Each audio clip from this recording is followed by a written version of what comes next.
Namaste everyone and welcome back to my channel Rooted India, where we talk about yoga, gardening and sustainability. This is a wellness day and on Wednesdays we majorly these are sit down videos jahan pe I sit down and talk to you guys about something, and today that something is yoga book recommendations. So few of you asked me for which are the good books to start with your yoga thing, or which can really enhance your learnings. So I was like, okay, let's make a YouTube video on that. So here I am, and with that let's start with the video. So the first and the foremost thing that whenever people ask me about yoga, they are normally referring to yoga asanas. So I am also going to start with that, and the first book that I am recommending is also about asanas. So first is to give you all a background. I studied my I took my yoga education from Kaivalya Dham. That's one of the oldest and very well recognized institutions in India, and it was really fantastic to be a student from that organization because it's wonderful. Like, their teachings are superbly good, and Kaivalya Dham was established by Swami Kuvalyanand ji, and Kaivalya Dham focuses on both the traditional aspects and even your scientific even your modern science. So in this video also you will see a lot of Kaivalya Dham books of both from modern science perspective and even to gain some traditional knowledge. Okay, so the first book that I was talking about is the Asana book, that is Asana Why and How. It is written by O.P. Tiwari ji. O.P. Tiwari ji is 91 years old almost, and he is the oldest teacher of you can say maybe yoga in India. So yeah, majorly pranayam. So he has written that book, and this is a very good book for a beginner. So this this one covers all your basic asanas with how to do it, what are the limitations and what are the benefits of the asana. And about every asana you will find both in English and in Hindi. So this is really good, and this is by Kaivalya Dham publication. The second book I recommend under Asana category is by BKS Iyengar, Light on Yoga. Basically, this book will cover all your basic asanas, and with that, it also covers various variations of almost every asana. So that is why this book is really thick, and this one also have your technique, how to go in the asana, how to come out from the asana, the effect of the asanas, and also talks about a bit of limitation. And in the start of the book and towards the end of the book, you will also find something related to your health wise or the routine wise and all of those tips also. And BKS Iyengar ji has worked throughout their life, throughout his life, majorly on asana and correcting the postures in asana. So this is a really good book, but if you are a beginner, I would suggest you to buy this one, and then for an advanced level you can refer to this one. Now moving further, whenever you talk about asanas, people do also want to know know the modern science perspective of it. So they want to talk about the anatomy and the physiological part of that asana. So for that I have another book, and trust me, this book is I don't have a word for it, but this book is too good. So you will find all your human body system, like your digestive, your respiratory, excretory, reproductive, all of those systems. And firstly this book describes that system, that anatomy and the physiology of that system, and then it links it with yoga. How particular yoga asana or how particular pranayam practice or any other Shuddhi Kriya practice or meditation practice have what kind of effect on that particular system. So this book is really good. Trust me, if you want to understand the benefits of yoga asanas or the benefits of having a yogic lifestyle, you can for sure buy this book. And even the language is very simple, is very basic. I'm not sure if this comes in Hindi. This is the English variation, and yeah, you can for sure refer this. This is called Anatomy and Physiology Yogic Context by Dr. Sharad Chandra Balekar, and again this is from Kaivalyadham publication. The advanced book for anatomy and physiology I would like to refer by Anatomy of Hatha Yoga by H. David Coulter. So I found this book by going through a doctor's YouTube channel. That channel name is called as Maitri. I bought it and it's actually good. So this book also does talk about the systems, like all your basic biological systems, and then it majorly talks about in a category like your backward bending posture, so the effects of backward bending postures on various areas, the effect of inversions on various areas. So this one has distributed the asana category, and that is how this book majorly focuses on. So till now we have basically covered about your types of asanas and how science is related, what science says about those asana practice, or else even your other yogic practices. Now, if you are someone who want to understand even the traditional aspect of the yogic practices with your scientific aspect, then these books are for you.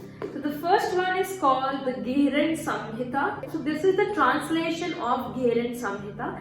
Gehran Samhita was written by Gehran Muni in Sanskrit Sutra. Okay, you will find these Sanskrit Sutra in the book, and with the Sanskrit Sutra you will find their translation below. Okay, so this book talks about yoga from Gehran Muni perspective, and this book majorly focuses again on your Hatha Yoga. So you will find in detail about your Shuddhi Kriyas, your asana practice, your pranayam practice, bandhas, mudras, and all those things. And even more. And the second book is your Hatha Pradipika. This is written by Swami Swatmaramji, and again this book is really old, and this is the translation of that. The same goes with this one. Even in this one you are going to find the Sanskrit Sutra and the translation of that Sanskrit Sutra. Now again these two books are from Kaivalyadham publication, and these are the translation of the original books. Because people are not able to understand Sanskrit nowadays, so these books have been translated in English, Hindi, or you will also find these in regional languages. And almost all schools of yoga that you will find in India, like your Bihar school, your even there is few in South and all of those. So almost every school has their own translation of these traditional books, okay? And these are almost compulsory whenever you do any yogic teaching course. This is compulsory to go through these books.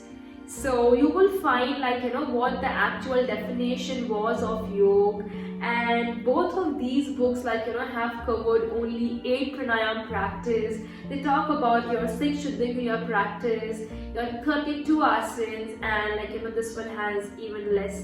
So this one has 16 asanas, this one has 32 asanas if I'm not wrong. And so both of these talk about Hatha Yoga. Hatha Yoga is basically your physical aspect of yoga, you can say. So these two books are really good for someone who want to look into the actual definition of asana, pranayam, and all those things.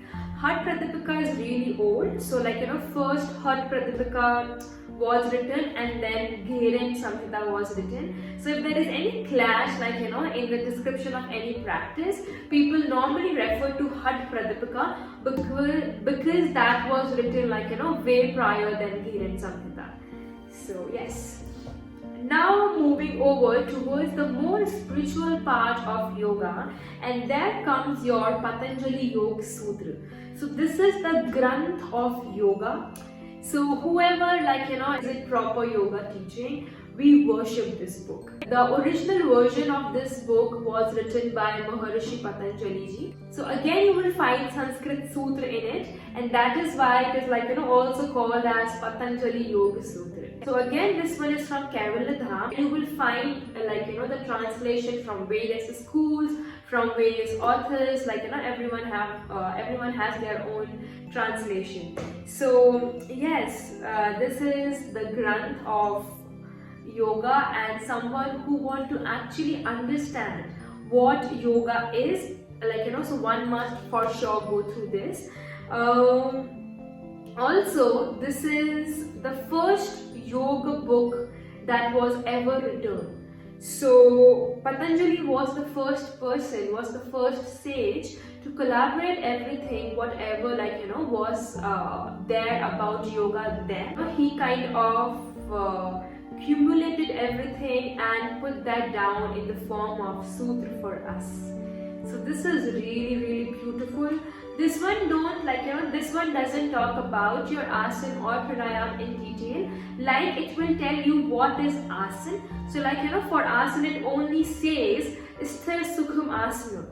That is the only definition that Maharishi Patanjali has given. He further elaborates in the next sutra, but the major definition of asana is only this much, 3 words.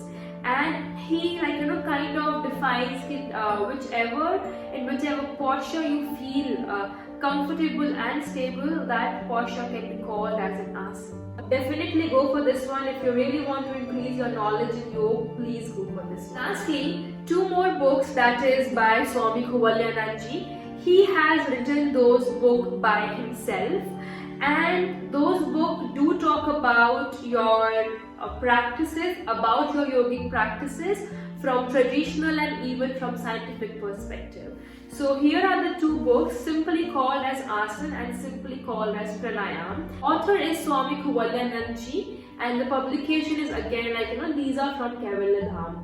So these books do talk about your asana and pranayam practices from the traditional perspective, and even he has quoted few scientific researchers in it. So at Kaivalya Dham in Lonavala, they also have a proper research laboratories where various researches have been done around asana and pranayam and even other practices of yoga and Ayurveda. Those scientific surveys, researches have been quoted in these books.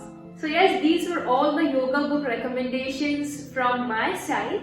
These are majorly from Kaivalya Dham because I am a student of Kaivalya Dham, and because I have studied these books, and they do actually provide you with some value. The language used is very simple, so any beginner person, whoever reads it, will be able to understand it. Yes, so that was it from my side for today for this video. I will try, if possible, I will also post about these books on Instagram. I will write the names and everything in the Instagram post, so you can look out even for that on my Instagram page, which is this one. I will just put a picture of it over here or here, so please do follow that. And for the YouTube, please do subscribe to my channel. Please do hit that red button. It truly means a lot. If you like the video, then please hit the like button. It actually helps the video to reach out to more people, so please do that. And also, if you find this was of some value, then please do share it with your friends and family.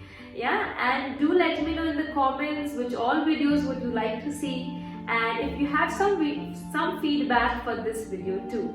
Yes, and that was it. I will see you again in the next video. Till then, have a good day. Bye.